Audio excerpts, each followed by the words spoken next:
Welcome, family, friends, and viewers, to actually episode number 1 of Terry Speaks On. I'm joined here with my handsome son, Joshua Briggs. He's my oldest of 3 boys. And actually on episode number 1, my son is actually going to interview me. In fact, we may do a couple of episodes where we talk about me and Briggs Brothers, the company, so that the family that's listening, the viewers and other people can get to know who I am, what I've done in my life, and sort of like why I'm even doing the show. Yeah. The title of this episode is Briggs Brothers Past, Part 1. He's got a bunch of questions, so we're gonna have a Briggs Brothers Past, Part 2. But I'm actually just gonna open up the floor to Josh to ask me any question you want to ask me, son. For sure. Thank you for the opportunity, Dan. I appreciate it. I think that, as you said earlier, this is an interesting place for a son to be, to interview his own father on a lot of questions, especially when you have a father as an entrepreneur, who's moving around and making deals happen. There's, as a young kid, you're growing up and watching things happen and aspire, and you start tallying down the questions that you want to ask. So I'm honored. But what I want to do is kind of get into the past, right? I want to kind of break down this arc of, past, present, and future, and let's understand who you are, and let's understand the foundational events that made you into the entrepreneur. So, from my knowledge, I know you're from New Orleans, but I wanted you to kind of go into, where you're from, how do you think New Orleans impacted you, family, history, things like that kind of brought you into the remnants of being an entrepreneur, if you can. Sure. So I was born in New Orleans, Louisiana in 1971. So I'm 52 now. I'll be 53 next month. Yep. Born uptown. Okay. And the things that shaped me were a couple of different things. Number one is always family. Yeah. So I never really knew my father's side of the family. Didn't really grow up with my father. And he was incarcerated at a young age. So there was a time period where all I remember is reading letters from him from prison, or having collect phone calls from him from prison. And at some point even that stopped. But born and raised in New Orleans, grew up uptown. Was born on Liberty Street. At the time, my mom and my dad were married, actually, and they were living with my grandmother when I was first born. And I'm told that I was taken from Charity Hospital to one of the drawers, the dresser drawer, and my first crib was a dresser drawer. When I made about 1 or 2 years old, we actually moved to the St. Thomas projects. Okay.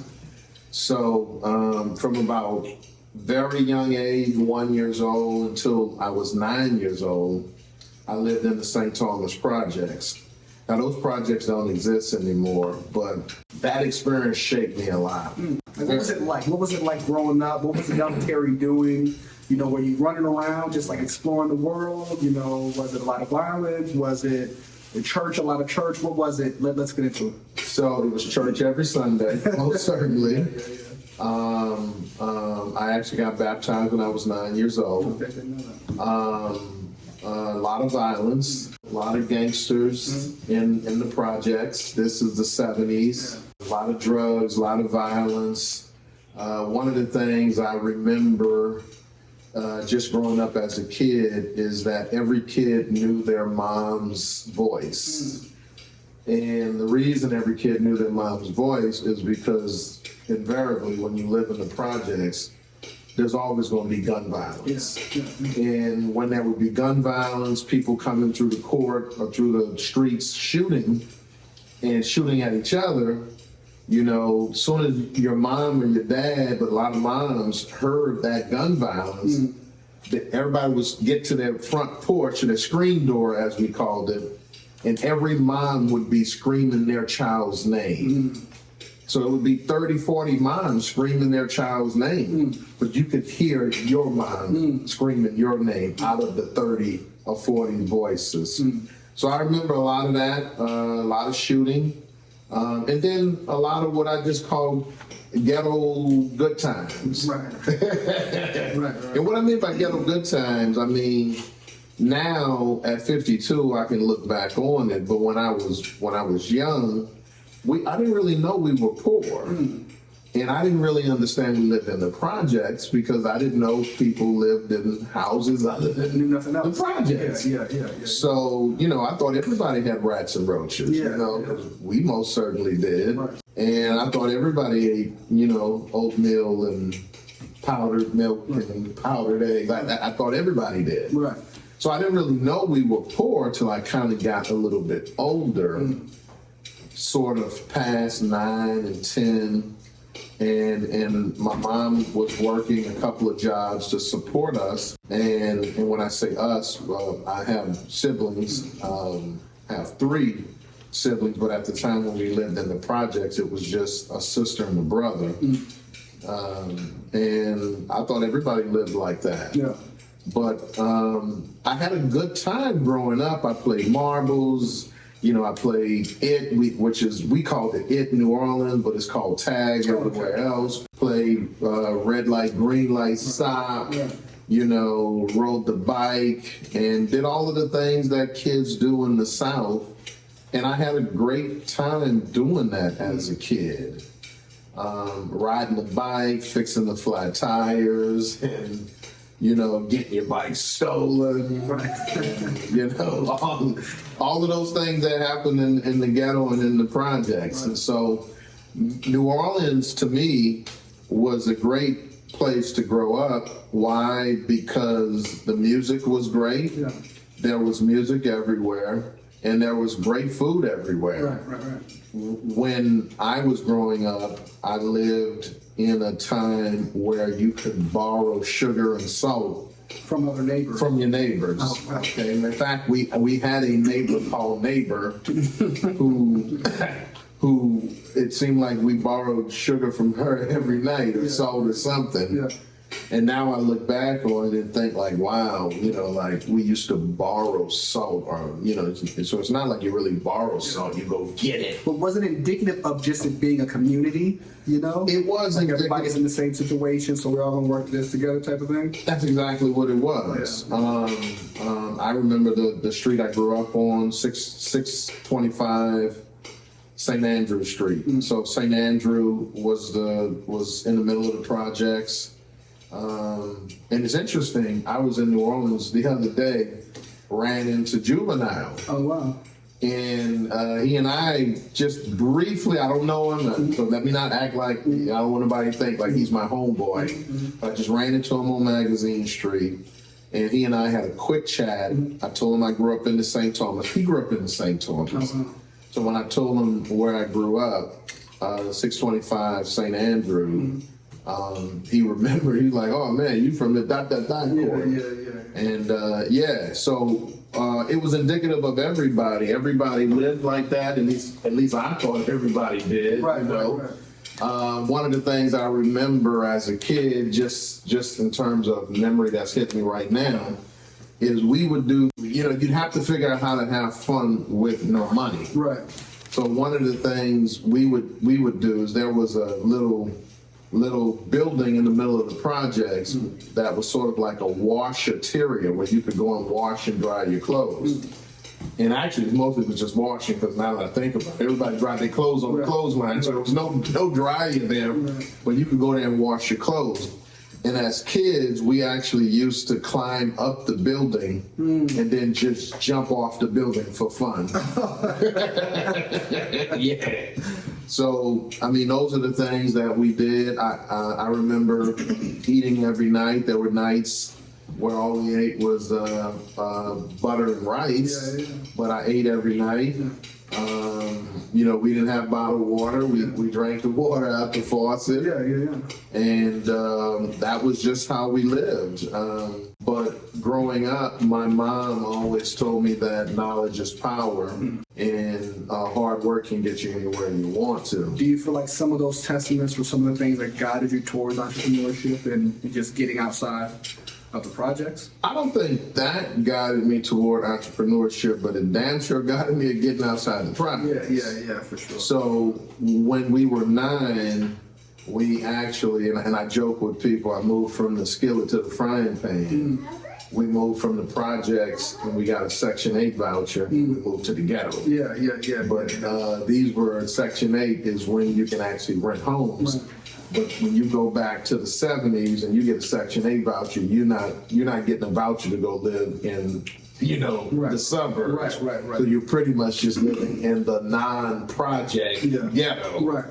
So when I was 9, we got a Section 8 voucher and we moved to 12. I remember the address, 1214 St. Ferdinand. This was a time when you were a kid, you were taught your address and your telephone number. Yeah. You had to know that. Yeah. And you had to have a cord in your pocket to call your mom in case you needed to do something. So we lived at 1214 St. Ferdinand.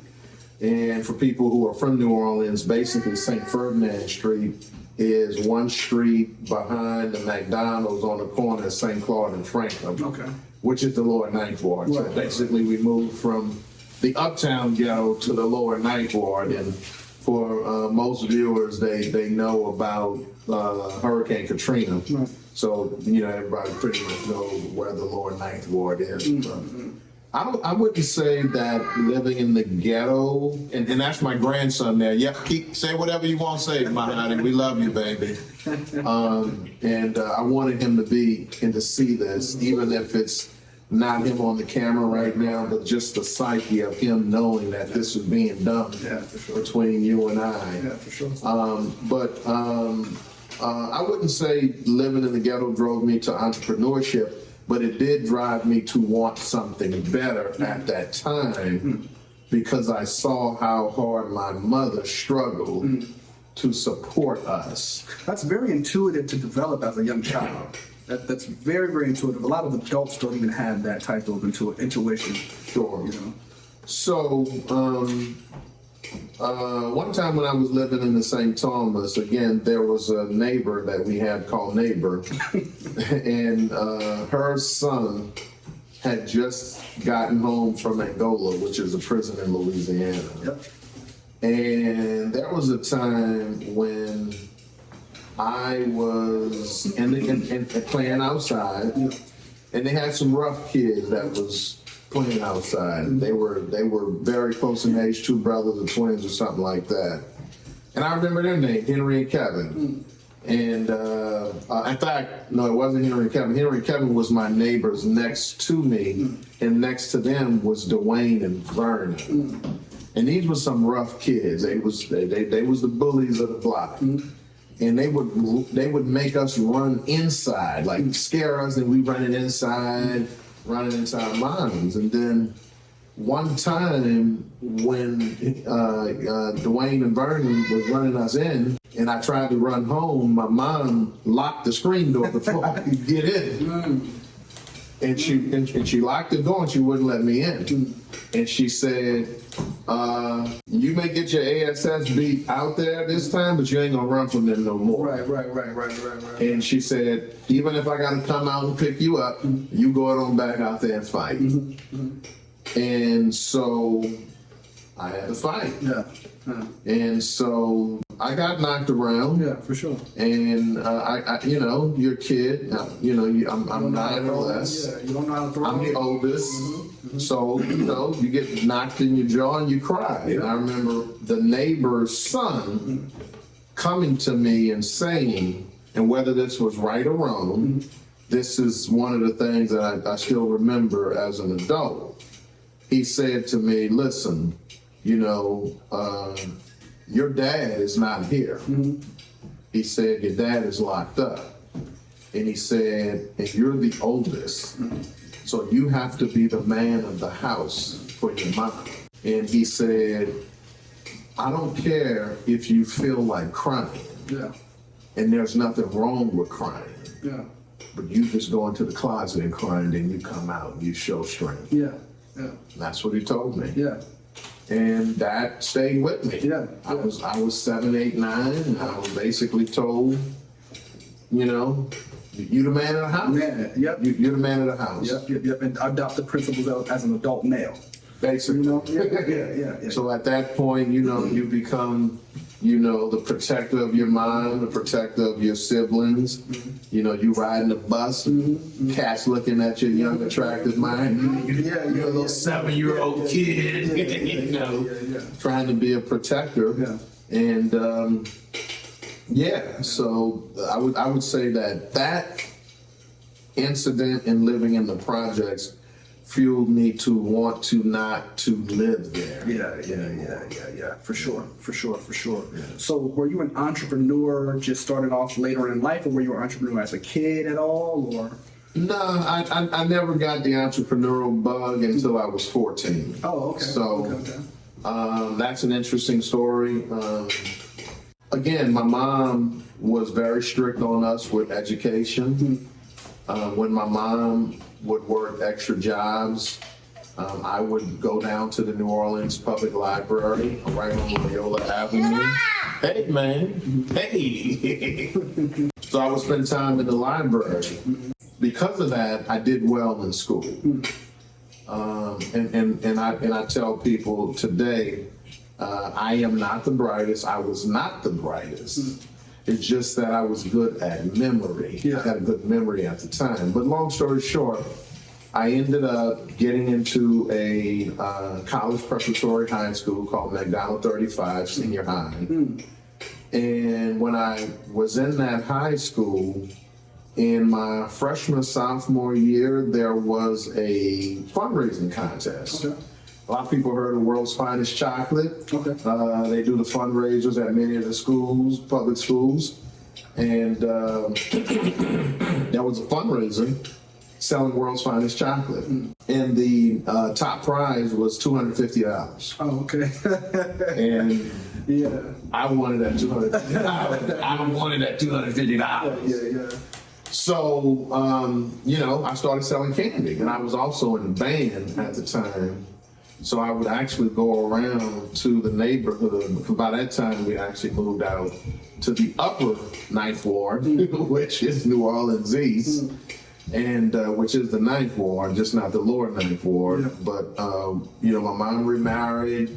She bought a house. We lived in the neighborhood with moms and dads on the block. Yeah. And so I'm going to this college prep high school. It got this fundraiser. So I started selling candy in the neighborhood. And when I would go and sell candy, some people would buy the candy, and some people would be like, you don't really look like you go to high school. So what I started doing was going around selling the candy in my McDonald 35 band uniform. Right. So there was no doubt that I actually was a high school student. Right. Now I'm doing this, New Orleans is hot. Yeah, and that band suit. What did you play? I play trumpet. Oh man. Yeah. So it was hot. Yeah. And I'm trying to make sure this chocolate don't melt. Yeah. But I actually sold more candy, so I didn't care that it was hot. Yeah, for sure. So I'm selling candy, and I'm pretty much, I got my little contacts in the principal's office telling me, I'm the number one kid selling the candy, and you got a day or two left. Before the candy drive is over. Yeah. I remember it was a day you got to turn in your candy by the 5 p.m. that day. So I turned in all my candy, all my sales, all the dollars, and I sold a couple $1,000s worth of candy. Like I sold a lot of candy. Yeah. But it wasn't connected like you selling all this candy for $250. Yeah. But I just wanted the $250. Yeah. So I turned it in. And I'm like, okay, I'm waiting for this $250.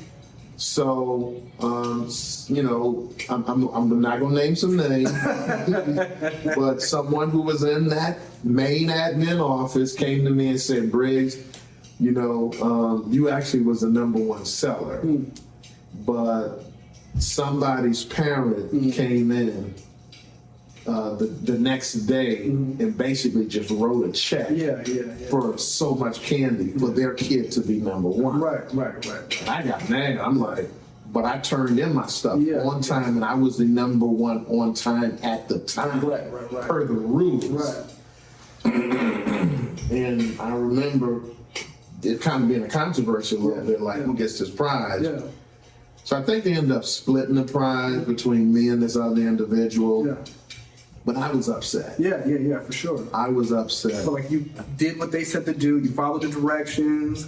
You know what I mean? Yeah, like I deserve the prize. Yeah, Wait for this On $250. top of the fact that you sold more candy than what the reward was going to be. Yes. Yeah. And so they ended up splitting the prize. I'm not happy. So I actually started selling candy at school. Yeah.